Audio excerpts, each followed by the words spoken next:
काली नजर। माँ, माँ। अरे क्या माँ माँ कर रहा है? बकरी का बच्चा है क्या? अरे माँ, मजाक छोड़ो। मुझे फाइनली वो मेन चौराहे वाली दुकान मिल गई है।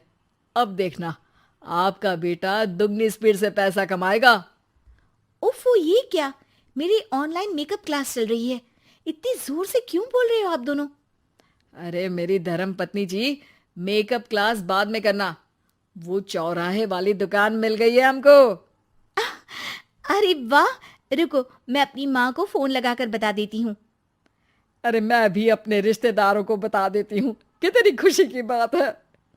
हाँ हाँ, मैं भी अपने दोस्तों को बता देता हूँ। 1 हफ्ते बाद रजिस्ट्री है। बस, घर में खुशी का मौका था। उन तीनों ने अपने अपने फोन उठाए और लोगों में बात फैलाना शुरू कर दिया। और रही सही कसर, श्वेता बहू ने अपने पड़ोस में सबको बताकर कर दी। अरे वर्मा आंटी, अब हम भी जल्दी कार ले लेंगे। घर का रेनोवेशन होगा और ठाट से रहेंगे हम भी। अरे, ऐसा क्या हुआ?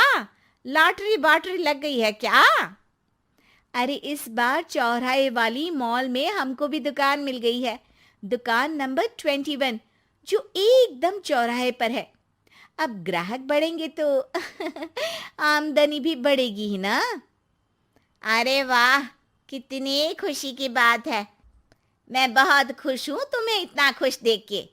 बाकी एक बात कहूँ, सबको मत बताते फिरना। किसी की नजर लग जाएगी तो खुशी की खबर वापस लौट जाएगी। हैं? ऐसे थोड़ी ना होता है। अब डरा रही हो। अरे सही कह रही हूँ। काली नजर कहते हैं इस चीज को, जब आप किसी को कुछ बताओ और वो काम बिगड़ जाए। अरे लेकिन मैं तो। तुमने सबको बता दिया ना?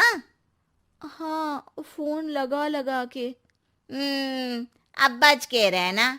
काली नजर बड़ी खतरनाक होती है। श्वेता इतनी खुश रहती है कि वो वर्मा आंटी की बात पर ध्यान ही नहीं देती, जबकि पड़ोस में और भी लोगों से खुशी की खबर शेयर करती रहती है।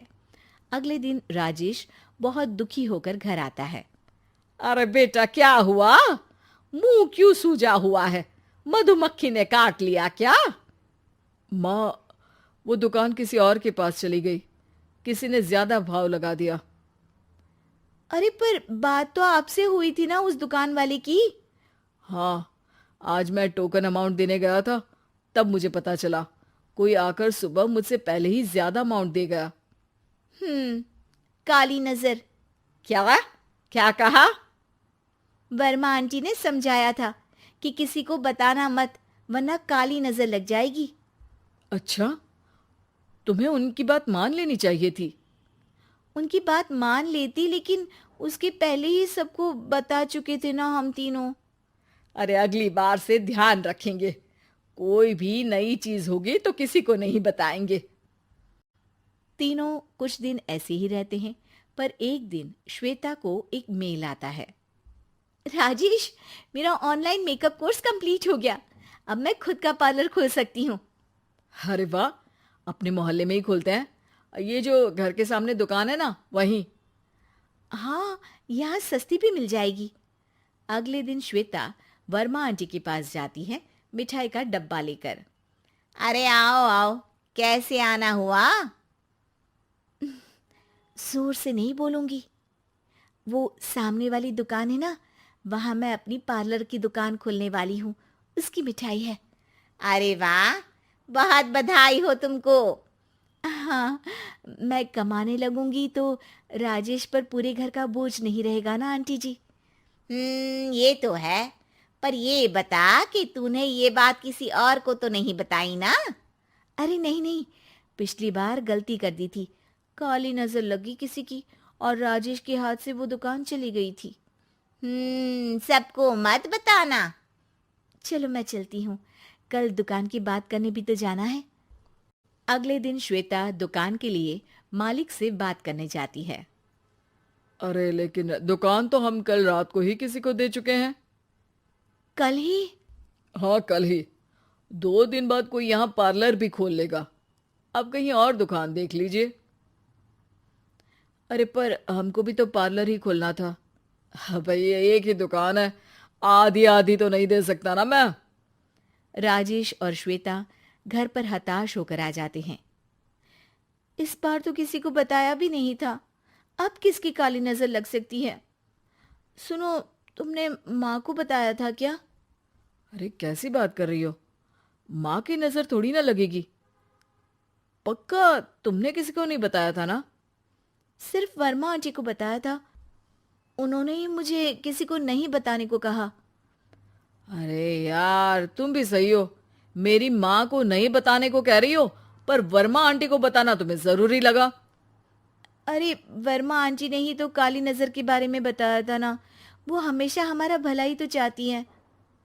मेरी माँ भी हमारा भला ही चाहती है। अरे पर चिल्ला क्यों रहे हो? बात नहीं कर सकते क्या आराम से? नहीं आता वो आराम से बात करना, और करना भी नहीं चाहता हूं मैं। दुकान जाने का दुख गुस्से में बदल गया था और राजेश और श्वेता में बात बंद हो गई थी। 2 दिन बाद मोहल्ले में पार्लर का इनॉग्रेशन हुआ, जिसमें मोहल्ले के सभी लोगों को बुलाया गया, पर श्वेता, राजेश और माँ नहीं जाते। माँ, अंदर आ जाओ, क्या देख रही हो? अरे नया पार्लर देख रही हूं अपने आंगन से। देखो, माँ को दूसरे का सुख देखने में कितना मजा आ रहा है, मेरा दुख नहीं दिख रहा इन्हें। यहाँ मेरा पार्लर भी तो हो सकता था। अरे चुप रहो यार, हर बात में लड़ाई क्यों ढूंढ रही हो? राजेश और श्वेता फिर बहस करने लगते थे। तभी माँ ने दोनों को बाहर बुलाया। अरे जरा देखो तो, दुकान चलाने वाले का बोर्ड पर नाम क्या लिखा है? श्रुति वर्मा। गाड़ी निकाले बेटा, हमें कहीं जाना है। काली नजर का इलाज कराने? राजेश अपनी बाइक निकालता है।